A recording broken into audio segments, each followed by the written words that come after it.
Amigos, buenas tardes, bienvenidos y bienvenidas. Nosotros también nos adherimos a el comentario que hacían nuestros compañeros de Subrayado del Mediodía. El fallecimiento de uno de nuestros compañeros, de un trabajador de esta casa, nos tiene a todos muy conmovidos. Muchos de ustedes conocen nuestros rostros llegan a ustedes gracias al trabajo de compañeros que ustedes no conocen siempre. En el caso de Rambo, quizás también como el de otro compañero histórico, que por cierto está muy bien de salud, Pombo, se empiezan a convertir en una suerte de latiguillos que nosotros usamos los comunicadores, porque muchas veces tenemos ese contacto con algunos de ellos que pasan de ser no solamente un trabajador, sino también a funcionar como un personaje. Rambo tenía sus particularidades, así lo hacía saber, y durante muchos años además trabajó como camarógrafo en la calle con el equipo de Subrayado, y muchas veces los entrevistados, cualquiera fuera su situación, también recibían de él un comentario, un aporte o hasta un consejo. Así que un abrazo muy apretado a su familia y bueno, y especialmente a él, que no va a estar con nosotros dándonos consejos con su gesto un poco adusto y a veces siempre buscando defendernos de alguna manera. Era de los que tomaba partido por sus compañeros. Tenía algunos a los que quería mucho. Yo me honro con decir que era una de ellos y le agradezco y le agradeceré siempre muchos de sus buenos gestos para conmigo. Pero todos hoy estamos entonces en esta cuerda de enorme respeto por esta vida que se termina y de agradecimiento por el tiempo compartido a nivel laboral.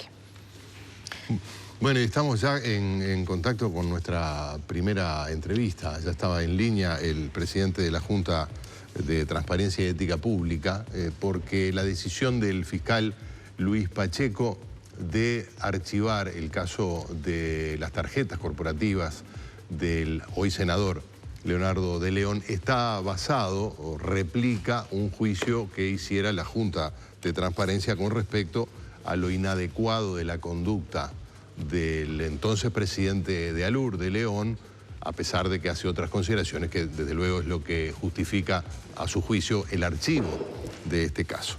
Gil Iribarne, ¿cómo le va? Buen día. Sí, buenas tardes, ¿cómo están? Buen día, buenas tardes, perdón, sí, tiene razón, tiene razón. Bueno, de algún modo en el dictamen del fiscal se recoge lo que ya había planteado la Junta de Ética y Transparencia con respecto a que no se respetaron las reglas de probidad, dice el fiscal, en el manejo de dineros públicos.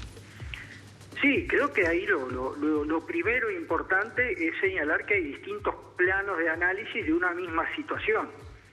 Frente a un hecho de estas características, bueno, hay un plano que es, por ejemplo, el de las fuerzas políticas y sus tribunales de ética, que existe y es muy respetable. Hay un plano que es el de la justicia penal, que tiene que ver con las violaciones a delitos o a pautas establecidas en el Código Penal. Y otro plano, que es el que trabajamos nosotros, que es el de las normas de conducta de un funcionario público. Entonces, cada zona tiene sus propias reglas. Entonces, nosotros definimos que en la zona nuestra, que no es el Código Penal, se violaron normas claramente. Dijimos por qué, establecimos por qué.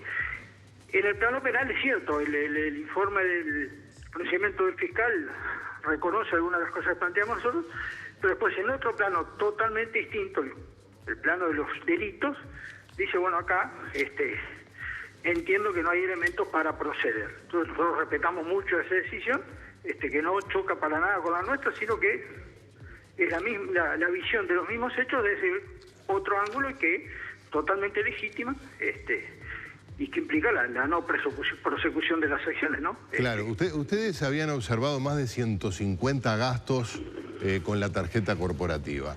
Luego el fiscal dice que la mayor parte de esos gastos se justificaron. Ahora, lo que ocurre es que se superpone dos partidas. El dinero que recibió el entonces presidente de ALUR, de León, para gastos, y el gasto con la tarjeta de crédito que dice el fiscal, bueno, esté justificado porque es en hotelería, gastronomía y ese tipo de cosas. ¿No hay o se puede presumir que hay un gasto duplicado?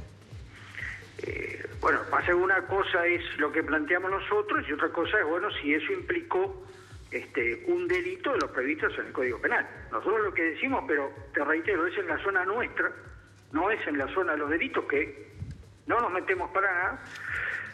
Decimos que, primero, el hecho de que para un mismo viaje oficial, digamos, un viaje reconocido por la empresa, haya viáticos y haya gasto con la tarjeta, puede ser una situación excepcional, pero no debería ser normal. Si se dan más de 150 casos, ahí decimos, no, acá hay algo extraño, y los elementos que recibimos de explicación no fueron para nada suficientes. No de que el viaje hubiera existido, o que la actividad empresarial hubiera existido, sino de por qué yo llevo viáticos, cobro viáticos y a la vez gasto con la tarjeta. Para nosotros efectivamente hay una duplicación sobre la cual no recibimos ningún tipo de explicación. No decimos ni nunca nos pronunciamos si ahí hay un delito o no hay delito. Eso lo decide el fiscal y la justicia.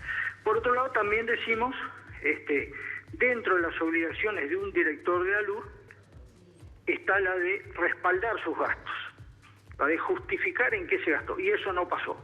No hay comprobantes en qué se gastó. Para nosotros... El fiscal lo justifica, dice que no se le puede exigir porque fue hace 5 años, que si no se le exigió en su momento, no hay por qué exigírselo ahora. Lo que pasa es que el que debía exigirlo era él mismo, el primero, por lo menos porque era el presidente. Pero ahí de vuelta lo mismo. En el plano penal, el fiscal entiende algo y es incuestionable que sea el que lo tiene que resolver, y él lo resolvió de tal manera. En otro plano, con otras normas, y eso es lo importante, nosotros entendemos otra cosa. ¿Por qué? Porque hay un artículo de la Constitución que dice que un director de una empresa privada que tiene capitales mayoritariamente públicos tiene las mismas obligaciones que un director de un ente autónomo, un servicio descentralizado. No dice que se le aplique el Código Penal ni dice que es funcionario público, dice que tiene las mismas obligaciones que tengo yo. Y yo tengo la obligación de justificar mis gastos. Haya o no un reglamento interno, yo tengo que justificar en qué usé la plata que me dio, en mi caso la JUTEP, en el caso de un director de UTE o en el caso de ALUR, porque lo dice la Constitución. Si eso se puede trasladar a el plano penal, nosotros no nos pronunciamos sobre eso, es una decisión del fiscal y la respetamos totalmente. Ahora, en el numeral 7, el fiscal en su dictamen de ayer cita la ley anticorrupción y dice que la circunstancia de que la ley incluya a los directores de empresas como ALUR, empresas privadas de capital público, dentro del elenco de los funcionarios públicos obligados a prestar declaración jurada, etcétera, equivale a decir que los conceptúa como funcionarios públicos. Y luego enfatiza el fiscal, y aunque así no lo estableciera expresamente, sí que lo establece, es evidente que un director de una empresa de estas características debe cumplir con las normas de conducta. La pregunta es, si se lo considera como funcionario público de acuerdo a la ley, dicho y reconocido por el propio fiscal, ¿cómo es que no se le aplica el principio elemental para cualquier funcionario público que solo puede hacer lo que la ley le permite? A diferencia de que si fuera considerado como un jerarca de una empresa privada, que podría hacer cualquier cosa que la ley no prohíba. Y en todo caso, ¿por qué si hay faltante de dinero o dinero con destino que no es el propio de dineros públicos, no se le imputa un delito previsto para funcionarios públicos? Lo que pasa es que en el plano penal nosotros no vamos a opinar sobre el fallo del fiscal. No corresponde que nosotros opinemos, es la zona de él. Entiendo. De la misma manera que en la zona nuestra nosotros dijimos, sí, acá estas normas se aplican y fueron violadas, claramente fueron violadas. Le cambio tiene razón, le pido disculpas, le cambio la pregunta. ¿Para usted el presidente de ALUR debe ser considerado un funcionario público a los efectos legales? A los efectos de las normas que controlamos nosotros, no del Código Penal, tiene las mismas obligaciones que yo porque lo dice la Constitución. No dice que es un funcionario público, dice que tiene las mismas obligaciones que yo. Y por lo tanto tiene que respaldar los gastos y tiene que justificar los gastos y no puede gastar en algo distinto a lo que está previsto que se gaste. En el plano de la ley de anticorrupción 17060, del decreto 30, no me meto en el Código Penal. Eso es una zona del fiscal donde él se expidió y yo respeto lo que él decidió. Está claro. Sí, usted distingue dos planos que corresponden, además el plano de la conducta, digamos, de la ética, de la conducta moral, y el plano penal, que de repente para el televidente tiene que ser lo mismo. Sin embargo, no siempre es así, porque el fiscal dice que no cabe sino concluir en que el entonces director, el de León, ha incurrido en conductas contrarias al principio de probidad, de honradez, ¿no? De probidad en la función pública. Y luego dice que bueno, ha utilizado las tarjetas de manera discrecional y tal.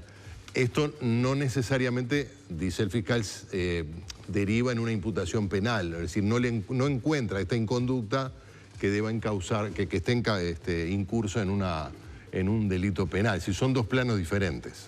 Sí, pero el plano nuestro no es solo un plano ético. Ajá. El plano nuestro es un plano muy formalizado, donde las leyes dicen que tales cosas se pueden hacer y tales cosas están prohibidas. O sea, que el TOCAF, el procedimiento administrativo y financiero para que nos rige a nosotros los jerarcas, diga que yo tengo que respaldar los gastos que hago, no es un tema ético, es una obligación, yo tengo que presentar los comprobantes. Que el decreto 30 en su artículo 34 también diga algo parecido, es una obligación que yo tengo y que tenía y tienen los directores de ALUR. Si no lo cumplieron, faltaron a la ley, violaron la ley. Lo que yo no puedo decir, porque no es mi zona, es si hubo o no hubo un delito. Eso es una zona del fiscal. Pero claro, que violaron la ley no tengo ninguna duda. Pero es que el fiscal, claro, el fiscal tampoco, porque ratifica esa claro, conducta. Lo que luego no entiende que haya mérito suficiente para hacer una imputación penal. Exacto, y eso es una decisión que le corresponde a él y que yo tengo que respetar. Iribarne, en su cargo de presidente de la Junta de Transparencia y Ética Pública, JUTEP, está hoy en los kioscos de todo el país. ¿Se vio? No, me dijeron, pero no me vi porque estoy de temprano en la oficina y no he salido. Bien. Le advierto que es una portada del tabloide Voces, donde usted está en tapa, a rojo flagrante. Bueno, son los ¿cómo se llaman? Los efectos colaterales del cargo. De la actuación pública en un cargo en un tema que preocupa y que yo entiendo que preocupa y me alegro de que le preocupe a la ciudadanía y que estemos todos pensando en cómo logramos tener menos corrupción. A eso voy, porque más allá de la chanza sobre los efectos colaterales, me congratulo de que usted no lo valora como daño y mero efecto. No, es efecto. Mero efecto. No me entusiasma mucho la exposición pública, pero está claro que la tengo y bueno, hay que saberla sobrellevar. Pero voy al tema de fondo, justamente, que tiene que ver con si esta serie de hechos y de esta condición de cuestionamientos que se han generado a nivel de juzgados y de fiscalías, de alguna manera han empañado la buena imagen del trabajador público de nuestro país, cuando además están mechando algunos argumentos que tienen que ver con que el Estado es enorme, pesado, y se lleva gran parte justamente de los dineros públicos en los salarios de estos trabajadores que a la vez estarían siendo vistos como en su mayoría trabajadores, bueno, que si no son corruptos estarían a punto de serlo. Su valoración es distinta.